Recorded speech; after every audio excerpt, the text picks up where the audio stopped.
Welcome to the Business Finance Bulletin, episode 265.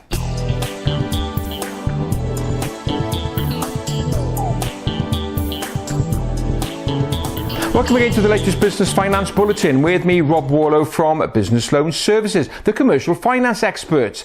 In this bulletin, the impact of late payment revealed in Xero's survey, NatWest launches rapid cash to improve SMEs' cash flow, and businesses continue to be cautious on borrowing for investment purposes. When it comes to managing a business on a day-to-day basis, one big problem that many business owners face is tackling late payment. Well, a new survey caught my eye carried out by Xero, the online accounting software provider, and also PayPal. Now, if we think about it, Xero is very well placed to understand exactly what is going on in terms of late payment. If you use such a software, as you know, you upload your invoices to the system and then you tick them off when they are paid. So Xero know exactly on average how long it's taken small business owners to be paid. So they've taken a look at their database, and as it's February 2019, Xero calculated that on average, small business owners are owed at any one time approximately £23,360. In terms of a number of days that are overdue, well, on average, it's taking 14 days over terms for a customer to settle an invoice. So what's the trend looking like? Well, from February 2019 compared to February 2018, Xero have worked out that there's been a 17% increase in the total amount of overdue invoices. Now that's a big jump in 1 year, and it seems that on average 48% of invoices are paid late. What's the impact here? Well, of course, if you haven't got the cash, you can't pay your suppliers. And again, Xero took a look at their system and they've worked out that typically on average, business owners owe to their suppliers £8,811. That is money that they can't pay because they don't have cash in the bank. Now you multiply this out amongst all of the small businesses in the UK, and that comes to a staggering £50 billion that businesses owe to their suppliers. A big figure. So what can you do? Well, first of all, make sure you've got a very clear credit policy. Exactly when you issue an invoice, but more importantly, when you start chasing. And if an invoice is overdue, make sure you have a procedure for chasing that payment. Be very hard on it. And just remember, that's money legally owed to you. It should be in your bank account, not your client's bank account. Let's continue this topic of cash flow and managing late payments. Now, one way to speed up cash flow is, of course, to enter into an invoice discounting facility. If you are having to give credit terms to your customers of 30, 60, 90 days, quite often you cannot afford to wait that long. And so an invoice discounting facility will allow you to access that cash immediately instead of waiting for that long period.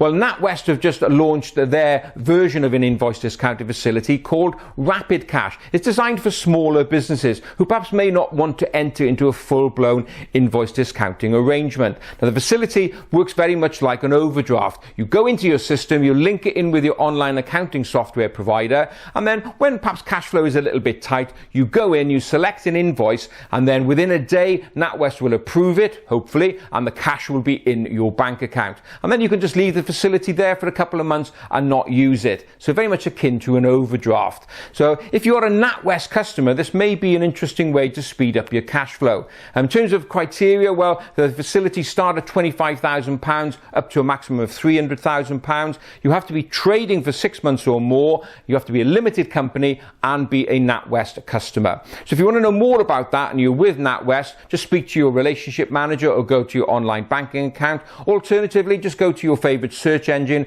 and type in NatWest Rapid Cash, and that will take you straight there to the site. A great initiative by NatWest to help speed up cash flow.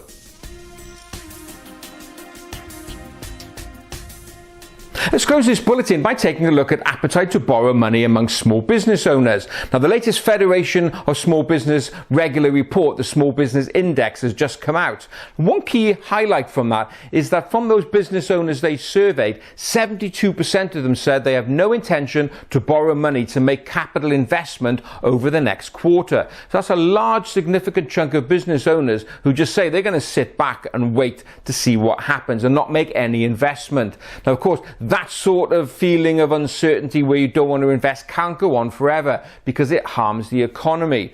But more importantly, only 14% of business owners in that survey said that they have any plans to borrow money. That's a very low percentage. But this also links in with a new report carried out by the SME Finance Monitor team. This is an independent organisation that periodically asks business owners about their attitude to borrowing money. Now, the latest report on a 3-month rolling basis to May 2019 revealed that businesses using external finance has actually started to climb, with 43% of business owners saying they use external finance.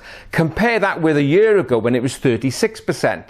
Now, you may think, hang on a second, Rob, you just said a couple of minutes ago that business owners are not wanting to borrow, and now here we are having them borrow. Well, here's the thing. Business owners are clearly not borrowing money to invest. From what we see on a day-to-day basis, the vast majority of requests we get for finance are now about plugging cash flow gaps. The vast majority of businesses that we're dealing with are now looking for money to fill a cash flow hole. And that's where businesses are now focusing their borrowing requirements on. Filling cash flow, not for investment. So in interesting times in terms of attitudes and confidence. We know what this is down to. I'm not going to mention it, but hopefully matters will start getting clearer by the end of the year or in early 2020.